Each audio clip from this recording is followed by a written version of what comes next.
సదాశివపేట మండలంలోని కంబాలపల్లి గ్రామంలో కుమ్మరి ఆంజనేయులు, కుమ్మరి ప్రభు అన్నదమ్ములు. వీరిద్దరూ భూతగాదాల వల్ల తమ్ముడు ఆంజనేయులును, అన్న ప్రభు, భార్య, కొడుకు ముగ్గురు కలిసి అంజనేయులుపై కారంపొడితో దాడిచేసి తలపై బలంగా కట్టెలతో కొట్టి హతమార్చారు. మృతుడి తండ్రి గొడవ పడవద్దని విడిపించడానికి మధ్యలో వెళితే అతని కూడా చితకబాధంతో అతని పరిస్థితి విషమించడంతో ప్రస్తుతం అతన్ని ఆసుపత్రికి తరలించారు. నిందితులు అక్కడి నుంచి పరారయ్యారు. సదాశివపేట పట్టణ పోలీసులు సంఘటన స్థల చేరుకుని పూర్తి వివరాలు సేకరిస్తున్నారు.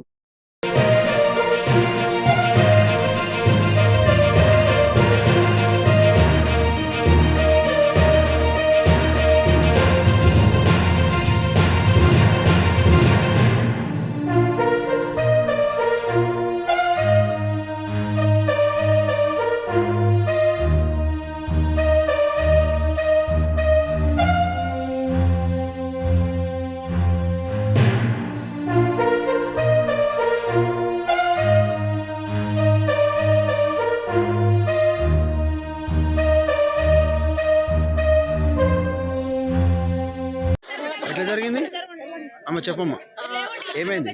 నేనేం రాలేదు సార్, చేతికి వచ్చినాము. అన్నం పెట్టిన ఒక్కటే బుక్క తిన్నాడు సారు. ఒక బుక్క అన్నం తిన్నాడు. నేను తినానే అన్న అంటే ఈనాడ మోరికాడ కాళ్ళు ఆడుకుంటున్నాడు. కాళ్ళు ఆడుకుంటాకాడ ఈయనేమన్నాడు, చేనికాడ గిట్టగిల్ల సంగతి అయిందంటే ఏమన్నా కానీ నేను అన్నం పెట్టిన సారు. తిన్నాడు. తింటాక పెండి కానీ పోరాడు ఇంత కారం పొడి పోసుకొచ్చింది సారు.